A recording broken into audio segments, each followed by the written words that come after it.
We might know him as New York Police Commissioner Frank Reagan, but American actor Tom Selleck had a pretty amazing career way before he ever sat down at the Reagan family dinner table. Tom Selleck became super famous in the 1980s when he played a cool character named Thomas Magnum in a hit TV show called Magnum P.I., and he won a bunch of big awards for it too. His role as that detective in the Hawaiian shirt was really iconic, but did you know there were actually 2 other super famous roles he almost played? And have you heard what he had to say about Blue Blood's ending, even though it was doing really well? If you want to find out the answers to all of that, then you better keep watching. But before we get to the big stuff, let's start from the very beginning.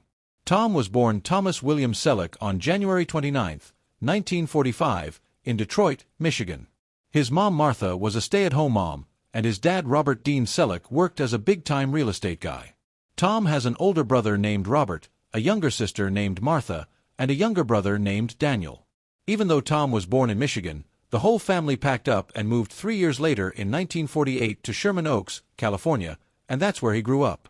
Growing up, Tom went to Grant High School, and after he graduated, he decided to save some money by going to Los Angeles Valley College. Even as a teenager, Tom was already super tall at 6'4", and people noticed him everywhere he went. So he decided to use that to his advantage and transferred to the University of Southern California, where he played on the Trojan men's basketball team during his junior year. And that's not even all of it. Tom was really into sports when he was young, because on top of basketball, he also played baseball as a pitcher and a designated hitter for his university's team. He was truly well-rounded because he was also in the Sigma Chi fraternity and was a member of the Trojan Knights. But even with all that stuff going on, Tom didn't fall in love with any of it. It was actually his drama coach who suggested he give acting a try. At that time, Tom was studying business administration at the university, but he dropped it in his senior year to chase acting full-time. He signed up at the famous Beverly Hills Playhouse, where he trained under a Greek director and producer named Milton Katsilas. While he was there, he learned everything about acting and sharpened his skills in ways that would really pay off later on. He was all set to start his acting career, but then he got a draft notice for the Vietnam War. Like every American, Tom answered the call and joined the National Coast Guard, where he served in the 160th Infantry Regiment for 6 years, from 1967 to 1973. During the last 2 years of his service, he was already starting to dip his toes into the acting world. He started picking up small roles early on, and his very first TV appearance was on an American game show called The Dating Game, back in 1965 and 1967, where he appeared as a college senior. From there, he started booking commercials and modeling jobs. He even became a model for Pepsi-Cola at one point. And that wasn't his last modeling gig either, because Tom also became the face of Salem cigarettes and one of Revlon's colognes back in the day. People really wanted Tom for a lot of jobs, which honestly makes total sense when you see how charming he was. He kept booking more gigs, like a 1971 commercial for Right Guard deodorant, followed by one alongside Farrah Fawcett for Neat in 1972. That same year he was also in a commercial for Safeguard deodorant soap, and in 1977 he endorsed a toothpaste called Close-Up. All those early commercials helped open the doors to bigger and better things. Tom Selleck made his movie debut in an American comedy called Myra Breckenridge, where he was personally invited to the set by the legendary Mae West. After that he played small parts in other movies, like in the 1971 drama The 7 Minutes, a recurring role as a private investigator in the Rockford Files in the 1970s, and an American mystery thriller called Coma back in 1978. His first real starring role came in the 1972 horror film Daughters of Satan, where he played an American museum curator named James Robertson. Tom also had plenty of chances to play cowboy roles, which felt natural for him since he was a big outdoors guy who loved marksmanship and collecting firearms.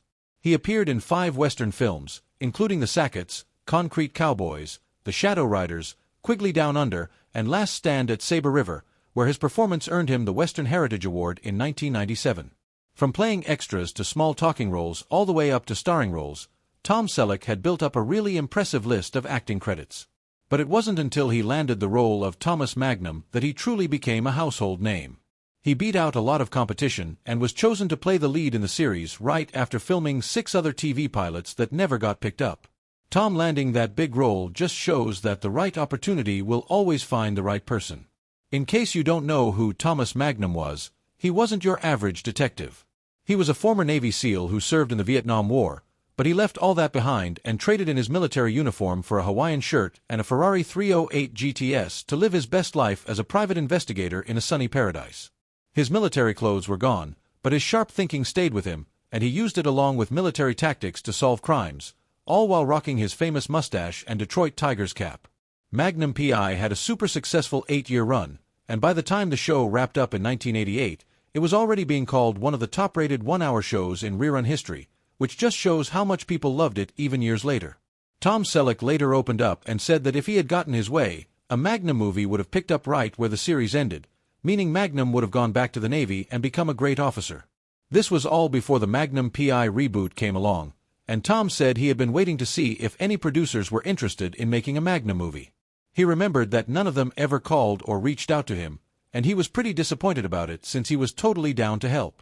I'm assuming they'd recast him and he'd be a 17-year-old pubescent youth, but a good movie shouldn't be a reunion show where everybody sees how everyone's aged. It should fill you in on what has happened, Tom said at the time. Besides playing Thomas Magnum and Frank Reagan, there was one other really big role Tom Selleck stood out in, and that was playing Richard Burke, the charming but complicated older boyfriend of Monica in the hugely popular 1990 sitcom Friends, during its second season. In the show, his character was a divorced eye doctor and a friend of Monica's parents, which made the age gap between them really obvious, but the show also made it clear they had a real connection and great chemistry because of that very age gap. Because of their age difference, Richard and Monica kept their relationship secret, but they ultimately didn't end up together because he didn't want to have kids, and that decision left a really big impression on viewers.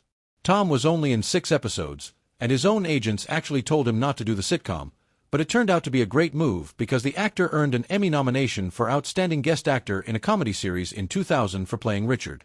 That just proved he could handle any kind of role, whether it was action, drama, or comedy.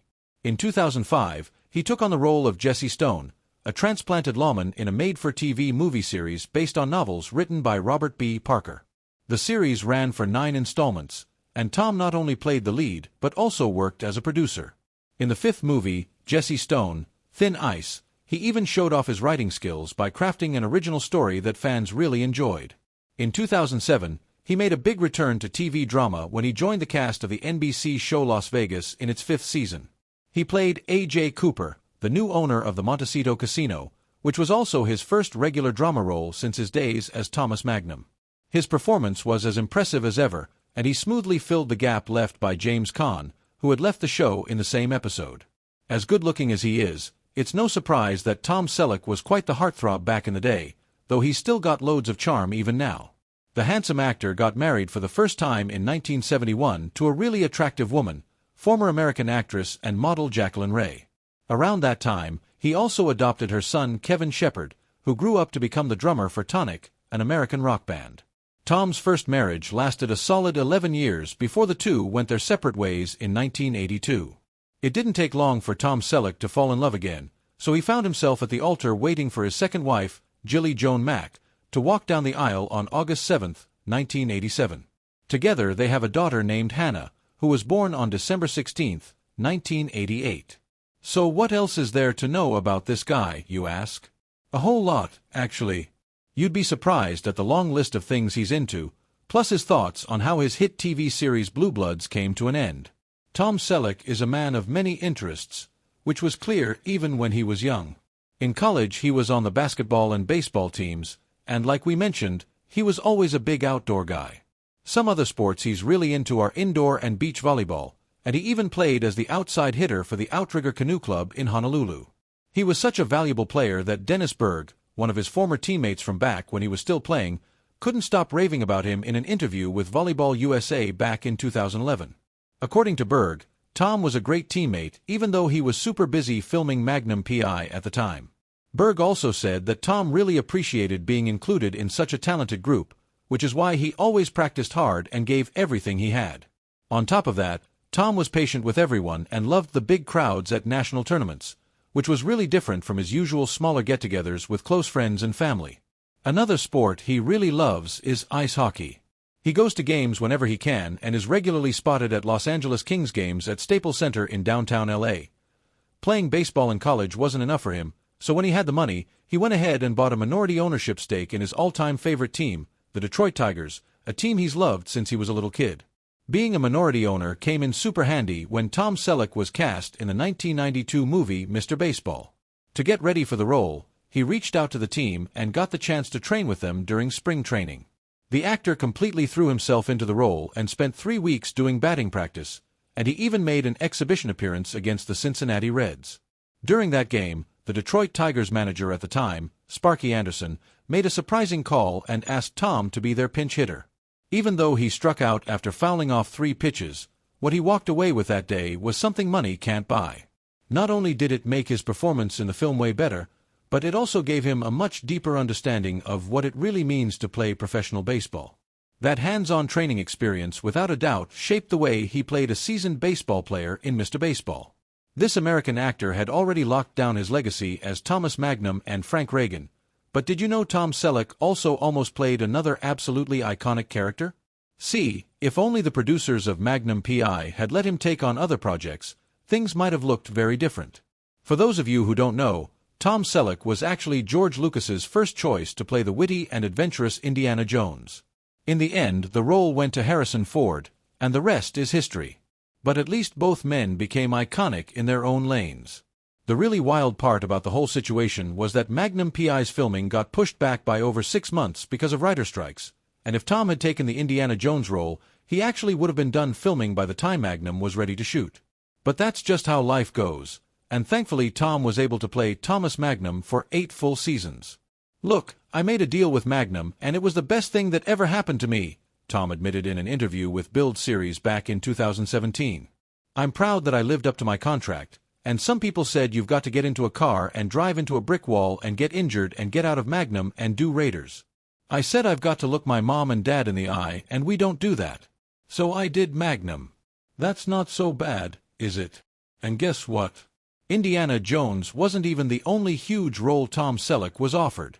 If he had said yes to this next one, it would have totally changed where his career went. Besides the adventurous Indiana Jones, Tom was also offered the lead role of Mitch Buchanan in the super-popular TV series Baywatch. But he turned it down because he didn't want to be seen just as a sex symbol. In the end, David Hasselhoff landed the role, and the rest is history.